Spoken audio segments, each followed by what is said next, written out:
20 अगस्त 1989 California की Beverly hills में रहने वाले एरिक और लायल मेनेंडेस जैसे ही मूवी देखकर रात के करीब 12 बजे वापस अपने घर लौटते हैं तो वो नोटिस करते हैं कि उनके घर की सारी लाइट्स ऑफ हो चुकी थी। घर में सारा सामान इधर उधर बिखरा हुआ था और तभी उन्हें लिविंग रूम से टीवी चलने की आवाज सुनाई देती है। जैसे ही वो दोनों जल्दी से भागकर लिविंग एरिया में पहुंचते हैं तो उन्हें वहां अपने मॉम और डैड दोनों की बॉडीज पड़ी मिलती हैं, जिन्हें किसी ने गोली मार कर उनकी जान ले ली थी।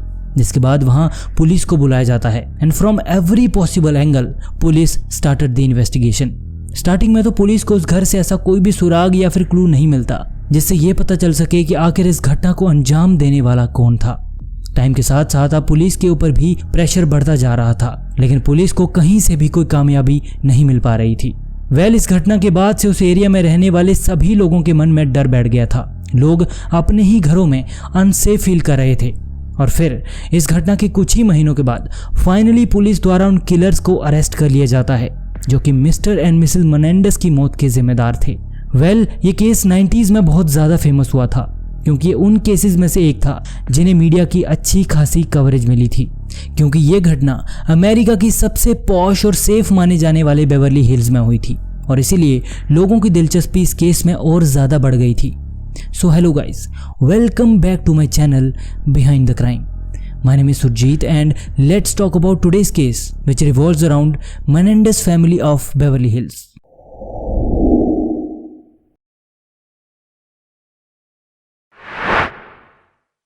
6th of May 1944 क्यूबा के हवाना शहर में होजे मेनेंडेस का जन्म होता है। होजे का जन्म एक अपर मिडिल क्लास फैमिली में हुआ था और उसके फादर का कैटल और मीट डिस्ट्रीब्यूशन का एक अच्छा खासा बिजनेस था। ईयर 1960 क्यूबन रेवोल्यूशन की वजह से क्यूबा में फिडेल कैस्ट्रो की सरकार आ चुकी थी, तो होजे के पेरेंट्स उसे अमेरिका भेजने का फैसला करते हैं और इसी वजह से एट द एज ऑफ 16 होजे को क्यूबा छोड़कर अमेरिका आना पड़ा। जिसके बाद होजे ने सदर्न इलिनॉय यूनिवर्सिटी में एडमिशन लिया, जहां उसकी मुलाकात मैरी एंडरसन नाम की एक लड़की से होती है और उसे प्यार से लोग किटी कहकर बुलाते थे। किटी दिखने में काफी सुंदर थी और इसी वजह से होजे किटी को पहली ही नजर में पसंद करने लगा था। हालांकि किटी होजे से 3 साल बड़ी थी, लेकिन इससे उन्हें कोई फर्क नहीं पड़ता था। For them age was just a number. और फिर कुछ ही टाइम में वो दोनों रिलेशनशिप में भी आ गए थे। होजे वॉज वेरी कॉम्पिटिटिव और वो हमेशा दूसरों से हर फील्ड में आगे रहना चाहता था। वो पढ़ाई में तो स्मार्ट था ही, इसके साथ साथ वो स्पोर्ट्स में भी अच्छा कर रहा था। दूसरी ओर किटी की फैमिली में कुछ ठीक नहीं चल रहा था। उसके फादर उन्हें अकेला छोड़कर अचानक कहीं चले गए थे और इसी गम में उसकी माँ अल्कोहलिक हो चुकी थी। उसे अपने बच्चों से कोई मतलब नहीं था, वो पूरा टाइम नशे की हालत में धुत रहती। किटी होजे की सीनियर थी और जब उसकी ग्रेजुएशन कंप्लीट हो रही थी तो उसके पीछे होजे ने भी अपनी पढ़ाई छोड़ दी थी। जिसके बाद ईयर 1963 में जब होजे 19 साल का हुआ और किटी 22 साल की, तो दोनों ने शादी कर ली और उसके बाद वो दोनों न्यूयॉर्क में शिफ्ट हो गए थे। न्यूयॉर्क शिफ्ट होने के बाद होजे ने फिर से कॉलेज ज्वाइन किया और इस बार उसने क्वींस कॉलेज से अपनी अकाउंटिंग की डिग्री कंप्लीट करी। शादी के 5 साल बाद यानी कि ईयर 1968 में उनके बड़े बेटे जोसेफ लायल मेनेंडेस का जन्म होता है। लायल के जन्म के बाद किटी को अपनी टीचर की जॉब छोड़नी पड़ी और अब घर की सारी जिम्मेदारी अकेले जोसेफ के कंधों पर आ गई थी। जोसेफ की जॉब भी कोई वेल पेड जॉब नहीं थी। वो एक रेस्टोरेंट में बर्तन धोने का काम करता था और जो कमाई वहां से होती थी उससे बड़ी मुश्किल से बस उनका गुजारा ही हो पा रहा था। लायल के जन्म के कुछ ही महीनों बाद वो लोग अपना पुराना घर छोड़कर न्यू जर्सी शिफ्ट हो गए, क्योंकि इतनी कम सैलरी में न्यूयॉर्क जैसे महंगे शहर में रह पाना मुश्किल हो रहा था। होजे अपनी फैमिली को लेकर न्यू जर्सी तो आ गया था, लेकिन उनकी हालत में कुछ खास सुधार नहीं आया था। जहां होजे छोटे मोटे काम करके 4 पैसे कमाता और इसी से वो अपनी फैमिली का खर्चा उठा रहा था। खैर, इसके 2 साल बाद यानी कि ईयर 1970 में उनके दूसरे बेटे एरिक का जन्म होता है। एरिक के जन्म के बाद होजे को एक कार रेंटल कंपनी में जॉब मिल गई थी और फिर इसके कुछ ही टाइम बाद उसने RCA रिकॉर्ड्स नाम की एक म्यूजिक कंपनी में as a junior executive join किया और फिर अपने हार्ड वर्क की वजह से उसने उसी कंपनी में काफी कम टाइम में सीनियर एग्जीक्यूटिव की पोजीशन हासिल कर ली थी। होजे की इस प्रमोशन की वजह से अब उनकी फाइनेंशियल कंडीशन भी काफी अच्छी हो चुकी थी। वहीं देखते ही देखते होजे कुछ ही सालों में उस कंपनी की one of the top position पे पहुंच चुका था। अब RCA रिकॉर्ड्स की ग्लोबल डिस्ट्रीब्यूशन होजे के हाथों में थी। वो कंपनी में नए और टैलेंटेड आर्टिस्ट को लेकर आ रहा था, जिससे कंपनी को काफी ज्यादा प्रॉफिट हो रहा था। हालांकि होजे काफी ज्यादा डिमांडिंग नेचर का इंसान था, लेकिन वो कंपनी के लिए एक वैल्यूएबल एसेट साबित हो रहा था और इसलिए कंपनी भी उसकी सारी डिमांड्स पूरी कर रही थी। होजे के दोनों बच्चे एरिक और लायल अब स्कूल जाने लगे थे। होजे चाहता था कि वो दोनों पढ़ाई के साथ साथ स्पोर्ट्स में भी पार्टिसिपेट करें और इसीलिए उन दोनों को ना चाहते हुए भी स्कूल के हर एक स्पोर्ट्स इवेंट में पार्टिसिपेट करना पड़ता था। होजे खुद बचपन से काफी ज्यादा एथलेटिक रहा था और वो चाहता था कि उसके दोनों बच्चे भी उसी के जैसे रफ एंड टफ बने। दूसरे स्पोर्ट्स का तो नहीं पता, लेकिन एक स्पोर्ट्स था जिसमें ये दोनों भाई थोड़े बहुत अच्छे थे और वो था टेनिस। इस चीज को देखते हुए होजे ने उन दोनों के लिए एक पर्सनल कोच हायर किया ताकि वो दोनों अच्छे से टेनिस खेलना सीख पाएं। जैसे ही एरिक और लायल स्कूल से वापस घर आते तो उन्हें 4 से 5 घंटा लगातार टेनिस की प्रैक्टिस करनी होती थी। उनके पास इतना भी टाइम नहीं होता था कि वो दोनों अपने फ्रेंड्स के साथ खेल सकें। आपको बता दूं कि एरिक और लायल दोनों अपने फादर से बहुत डरते थे और उन्हें वही करना पड़ता था जो उनके फादर उन्हें करने के लिए कहते थे। ईयर 1986 ये वो साल था जब मेनेंडेस फैमिली की किस्मत पूरी तरह से बदल गई थी, जब होजे ने अपनी पुरानी कंपनी छोड़कर इंटरनेशनल वीडियो एंटरटेनमेंट नाम की एक म्यूजिक कंपनी को as an executive vice president join कर लिया। मूवी बिजनेस में आना होजे के लिए बहुत ज्यादा प्रॉफिटेबल साबित होता है और इसके कुछ ही टाइम बाद होजे कैलिफोर्निया के सबसे पॉश एरिया बेवर्ली हिल्स में एक बड़ा सा मेंशन बाय करता है और उसके बाद वो अपनी फैमिली के साथ उसी घर में शिफ्ट हो जाता है। होजे का बड़ा बेटा लायल अपना हाई स्कूल कंप्लीट कर चुका था, जिसके बाद वो प्रिंसटन यूनिवर्सिटी में एडमिशन लेता है। लायल स्पोर्ट्स में उतना अच्छा नहीं था और इसलिए होजे चाहता था कि वो अपनी ग्रेजुएशन कंप्लीट करके उसी की कंपनी ज्वाइन कर ले, लेकिन लायल पढ़ाई में कुछ खास नहीं कर रहा था और अपने खराब मार्क्स और एग्जाम में चीटिंग के चलते उसे कॉलेज से भी सस्पेंड कर दिया जाता है। ये बात होजे को बिल्कुल भी पसंद नहीं आती और वो इसके लिए लायल को खूब मारता है। लायल होजे से इतना डरता था कि वो 18 साल की उम्र में भी रात को सोते हुए अपना बिस्तर गीला कर देता और इसके लिए भी उसे पनिश किया जाता था। होजे लायल का हमेशा मजाक उड़ाता, उसे डिमोरलाइज करता और उसे कहता that you are good for nothing. तुम्हारे जैसा फेलियर बेटे का होना मेरे लिए शर्म की बात है। इससे अच्छा होता कि तुम कभी पैदा ही नहीं होते। जब होजे लायल को मिसट्रीट कर रहा होता था तो उसकी मॉम किटी अपने बेटे लायल की बजाय उल्टा अपने पति होजे का ही साथ देती थी। उसे भी यही लगता था कि लायल एक फेलियर है और इसीलिए होजे उसके साथ जो भी कर रहा है वो उसी की भलाई के लिए है। इसके बाद होजे लायल को अपनी ही कंपनी में एक जॉब दिलवाता है और वो उसे कंपनी ज्वाइन करने की खुशी में एक रेड कलर की पोर्शे गिफ्ट करता है ताकि वो डेली उसी कार से ऑफिस आया जाया करे।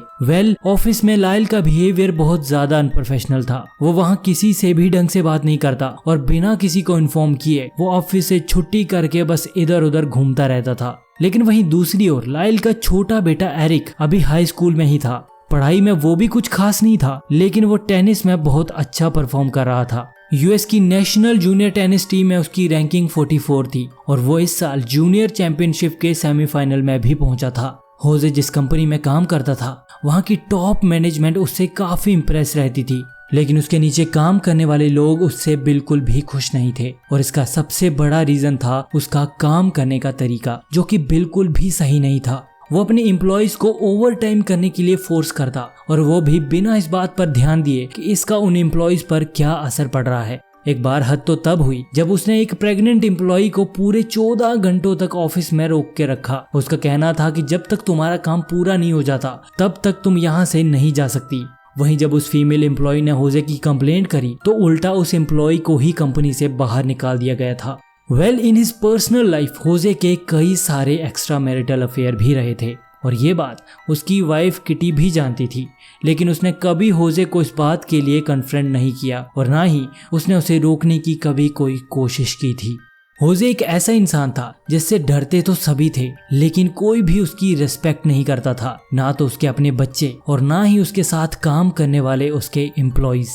20 अगस्त 1989 होजे और किटी मेनेंडेस ने उस दिन अपने ही घर पे कैंडल लाइट डिनर का प्लान बनाया था और उनके दोनों बेटे लायल और एरिक बैटमैन मूवी देखने के लिए बाहर गए थे। मूवी के बाद वो दोनों सेंटा मोनिका में चल रहे एक फूड फेस्टिवल में भी जाते हैं। फेस्टिवल खत्म होने के बाद रात के करीब 12 बजे जैसे ही वो दोनों वापस अपने घर पहुंचते हैं तो उन्हें घर का सारा सामान इधर उधर बिखरा हुआ मिलता है, जिसके बाद वो टीवी की आवाज सुनकर जल्दी से लिविंग रूम की तरफ भागते हैं और वहां उन्हें उनके मॉम और डैड दोनों की बॉडीज पड़ी मिलती हैं। अपने मॉम और डैड को इस हालत में देखकर वो दोनों उनकी बॉडीज से लिपट कर रोना शुरू कर देते हैं। जिसके बाद लायल थोड़ी हिम्मत करके 911 पे कॉल करता है और पुलिस को वहां आने के लिए कहता है। जैसे ही पुलिस मेनेंडेस हाउस पहुंचती है तो वो देखते हैं कि किसी ने होजे और किटी मेनेंडेस को गोली मारकर उनकी जान ले ली थी और उनकी बॉडीज वहीं लिविंग एरिया में पड़ी हुई थी। वहीं एरिक और लायल इस इंसिडेंट से पूरी तरह से टूट चुके थे। उन्हें यकीन ही नहीं हो रहा था कि उनके माँ बाप ये दुनिया छोड़कर अब जा चुके हैं। पुलिस उन दोनों को भरोसा दिलाती है कि जल्द ही वो लोग उनके पेरेंट्स के कातिल को पकड़ लेंगे। इसके बाद पुलिस इन्वेस्टिगेशन शुरू करती है। पहले तो पुलिस को लग रहा था कि हो सकता है कि ये रॉबरी का मामला हो, लेकिन घर का सारा कीमती सामान घर में एज इट इज पड़ा हुआ था और साथ ही पुलिस को ऐसा कोई भी सबूत नहीं मिलता जिससे ये साबित हो सके कि उस रात कोई जबरदस्ती उस घर में घुसा था जिसने उन दोनों की जान ले ली। इस इंसिडेंट को हुए अब कुछ महीने बीत चुके थे, लेकिन पुलिस कातिल को पकड़ने में पूरी तरह से नाकाम हो रही थी। इवन उनके हाथ ऐसा कोई सुराग भी नहीं लगा था जिससे इस केस को आगे बढ़ाया जा सकता था, क्योंकि स्टार्टिंग में पुलिस को यही लग रहा था कि ये काम किसी बाहर वाले का है और वो लोग बस इसी एंगल को पकड़कर इस केस को सॉल्व करने की कोशिश कर रहे थे। इसके बाद पुलिस के दिमाग में एक चीज आती है कि आखिर ऐसा कौन है जिसे मिस्टर एंड मिसेस मेनेंडेस के मरने का सबसे ज्यादा फायदा होता। तो उनके सामने दो नाम आते हैं और वो दो नाम थे लायल और एरिक मेनेंडेस। जिसके बाद पुलिस उन दोनों भाइयों पर नजर रखना शुरू करती है और वो नोटिस करते हैं कि अपने माँ बाप की मौत के बाद एरिक और लायल दोनों भाई खुल के अपनी लाइफ जी रहे थे। वो दोनों वो सारे काम कर रहे थे जो वो शायद अपने माँ बाप के जिंदा रहते नहीं कर पाते। वो अपने लिए महंगी महंगी लग्जरी आइटम्स बाय कर रहे थे, दूसरे देशों में घूम रहे थे और साथ ही पार्टीज में भी वो दोनों अपने माँ बाप के पैसों को पानी की तरह बहा रहे थे। उन्हें जानने वाले लोग, स्पेशली क्लोज वंस, ये देखकर हैरान थे कि जिन बच्चों ने अभी कुछ ही टाइम पहले अपनी माँ और बाप दोनों को एक साथ खो दिया, वो इतना जल्दी मूव ऑन करके अपनी लाइफ को एंजॉय करने में लगे हुए थे। लायल हमेशा से अपने फादर की तरह बनना चाहता था और इसीलिए उसने खुद का बिजनेस भी स्टार्ट करने का सोचा। उसने न्यू जर्सी में 2 नए रेस्टोरेंट ओपन किए। इसके साथ ही उसने 3 रोलेक्स वॉचेस और एक नई स्पोर्ट्स कार भी बाय करी थी। And on the other side Eric hired a full time tennis coach जिसकी महीने की सैलरी हजारों डॉलर्स थी। साथ ही उन दोनों भाइयों ने अपना बेवर्ली हिल्स वाला घर छोड़कर मरीना डेल रे नाम की एक सी साइड कम्युनिटी में अपने लिए एक नया घर खरीदा और वो दोनों वहीं पर रहने लग गए थे। अभी तक सिर्फ 2-3 महीनों के अंदर ही टोटल मिलाकर $7 लाख वो दोनों स्पेंड कर चुके थे। पुलिस उनकी हर एक मूवमेंट पे नजर रखे हुए थी और उन्हें अपने पेरेंट्स की हार्ड अर्न्ड मनी को इस तरह उड़ाते हुए देखकर पुलिस को उन दोनों पर थोड़ा शक होने लग गया था। इसके बाद पुलिस उनकी जान पहचान के कई लोगों से पूछताछ करती है और जो चीजें पुलिस के सामने आ रही थी उससे पुलिस का शक उन पर और ज्यादा बढ़ता जा रहा था। इसके बाद एरिक मेनेंडेस का एक high school friend Craig police को बताता है कि दरअसल इन दोनों भाइयों ने ही अपने पेरेंट्स को मारा है और ये बात खुद एरिक ने मेरे सामने कन्फेस करी थी। पुलिस के लिए इतना काफी नहीं था, उन्हें एक प्रॉपर सबूत चाहिए था जिसे वो एरिक और लायल के अगेंस्ट यूज कर सकें। इसलिए पुलिस क्रेग की हेल्प लेती है और उसके साथ एक हिडन माइक्रोफोन अटैच करके उसे एरिक से मिलने के लिए कहा जाता है। क्रेग ठीक वैसा ही कर रहा था जैसा पुलिस उसे करने के लिए कह रही थी और फिर वो एरिक से एक रेस्टोरेंट में मिलता है। पहले तो वो उसे नॉर्मल ही बात कर रहा होता है और फिर मौके का फायदा उठाकर क्रेग उसे पूछता है कि क्या सच में तुमने अपने पेरेंट्स को मारा है। ये सुनने के बाद एरिक कुछ सेकंड्स के लिए तो शांत रहता है और फिर कहता है कि भला मैं ऐसा क्यों करूंगा, और वो इस बात को मानने से साफ इनकार कर देता है।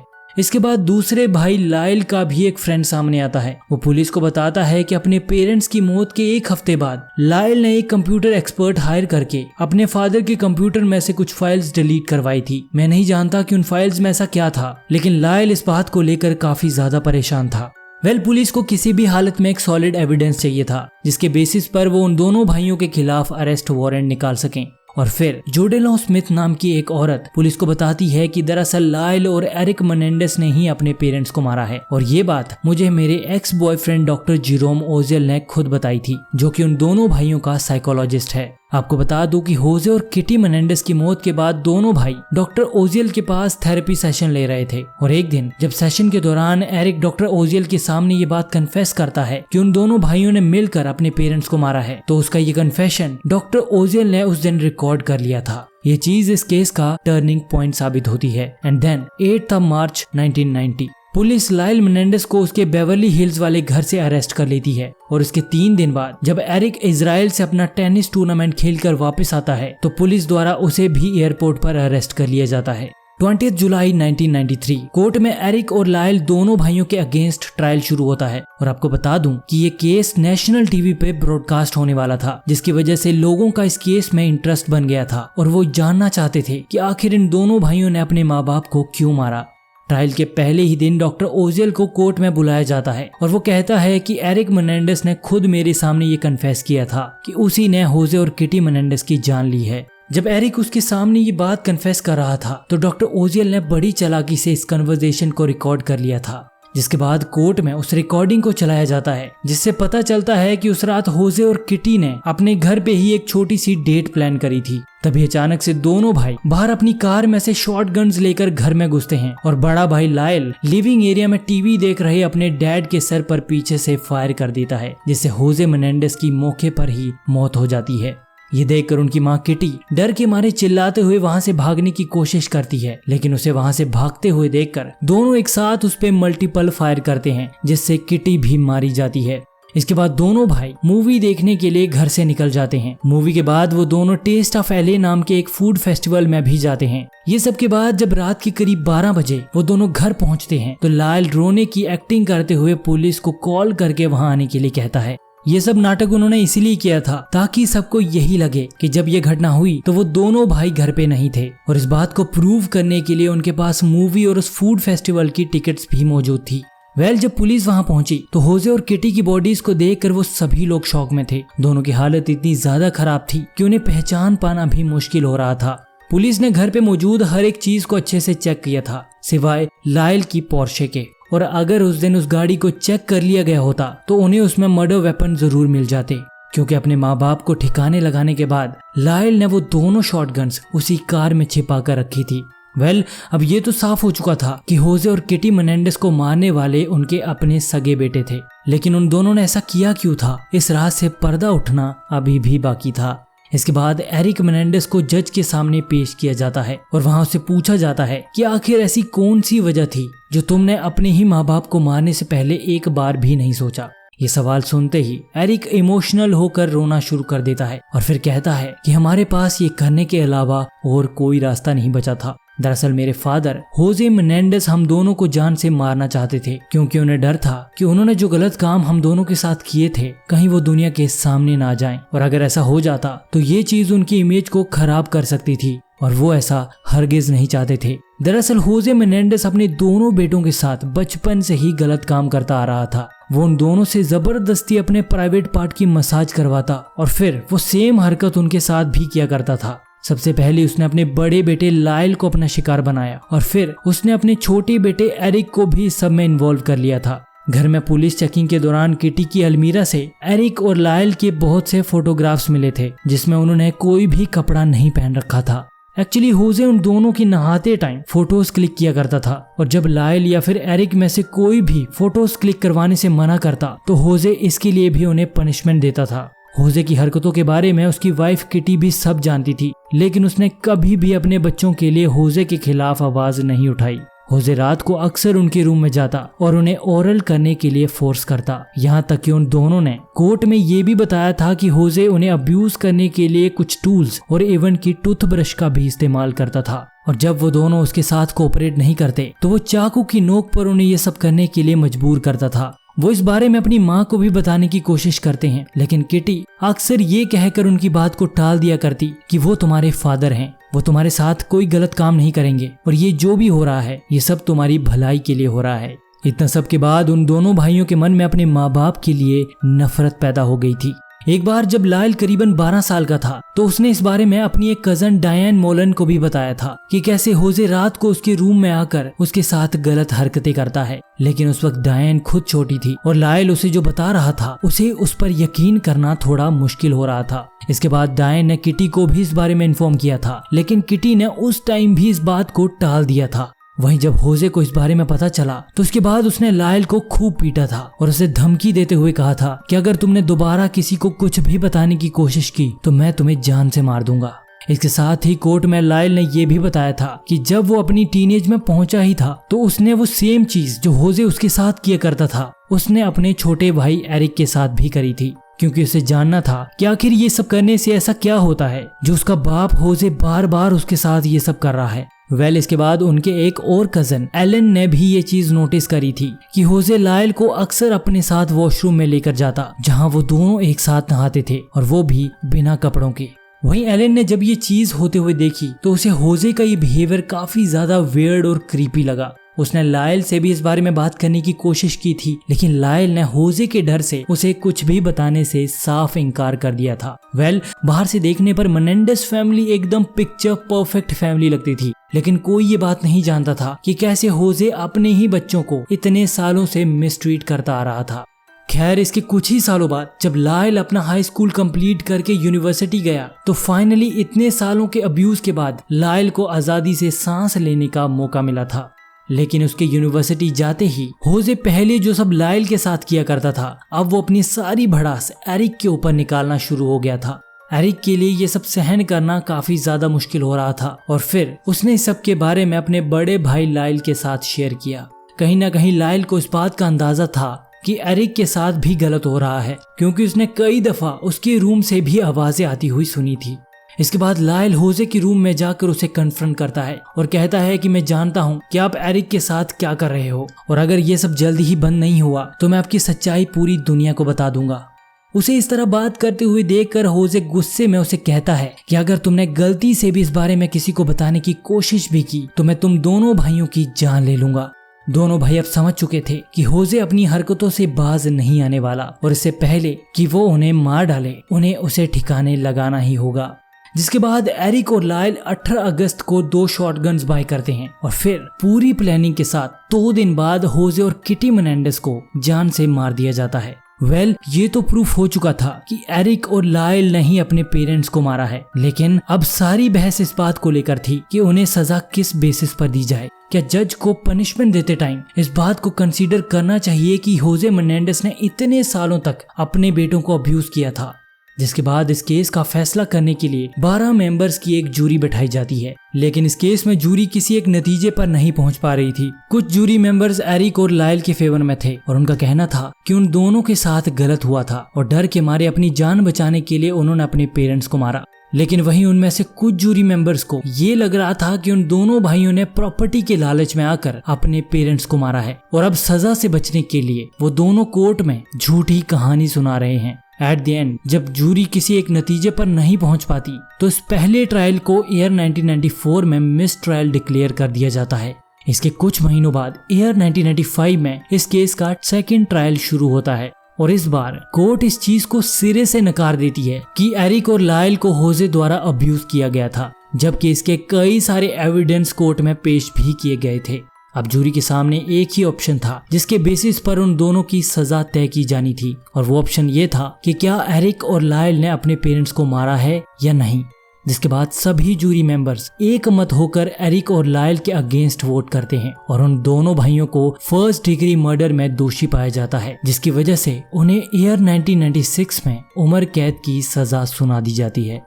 इसके बाद दोनों भाइयों को पूरे 22 साल तक अलग अलग जेल में रखा गया था और फिर ईयर 2018 वो साल था जब वो दोनों भाई फाइनली एक दूसरे से इतने सालों के बाद मिले थे, और तब से वो दोनों कैलिफोर्निया की एक जेल में अपनी सजा काट रहे हैं, और वो भी without any chance of parole in their whole life.